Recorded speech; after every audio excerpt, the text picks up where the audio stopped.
കലാരഞ്ജിനി. എൻ്റെ ശബ്ദം ഇതാണ്. പിന്നെ സരസ്വതി അമ്മ എന്നുള്ള ക്യാരക്ടർ എന്നിൽ ഭരതനാട്യത്തിൽ എന്നിൽ തരുമ്പോൾ ഞാൻ ചോദിച്ചു, എന്താണ് ഞാൻ ഒരുപാട് നാളായി വർക്ക് ചെയ്യാതിരിക്കുകയാണ്. അപ്പം എന്നോട് ഞാൻ ചോദിച്ചു, എങ്ങനെയാണ് എന്നിൽ ഈ ക്യാരക്ടർ തരുന്നത്?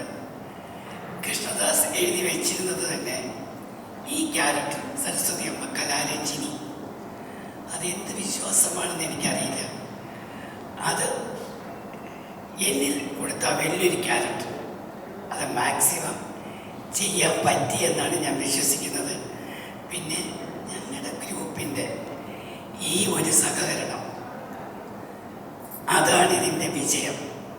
ഭരതനാട്യം കഴിഞ്ഞു, അതെന്തുകൊണ്ട് അത്രയും നന്നായിട്ട് പോയില്ല, വലിയ വിഷമമായിരുന്നു. അതിൻ്റെ വിഷമം ഇതിൽ തീർത്തു.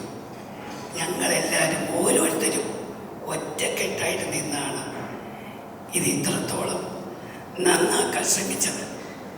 അതിന് മെയിൻ സഹിച്ചു ഞങ്ങളുടെ തോമസ് സാർ, പിന്നെ ഇദ്ദേഹം ഞങ്ങളുടെ കൃഷ്ണദാസ് പിന്നെ വേറൊന്ന് കൃഷ്ണദാസിൻ്റെ ഒന്നും നമുക്ക് ഞങ്ങളോടൊന്നും നിർബന്ധിച്ച് പറയില്ല, ഇന്നത് ചെയ്യണം, ഇങ്ങനെയാണ് വേണ്ടുന്നത് ഒന്നും പറഞ്ഞിട്ട്, എന്നാൽ പറയാതെ പറഞ്ഞ് ഞങ്ങളിൽ നിന്ന് ഞങ്ങളുടെ കഴിവുകൾ പുറത്തു കൊണ്ടുവന്ന് അത് വലിയൊരു കഴിവാണത്.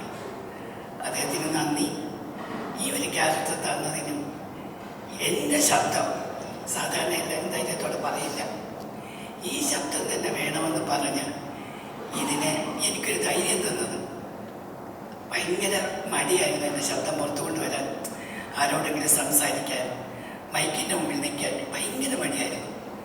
എനിക്കൊരു ചമ്മലാണ്. പക്ഷെ അതല്ല, ഈ ശബ്ദം നാട് കേൾക്കണം, എല്ലാവരും അറിയണം. എൻ്റെ അമ്മ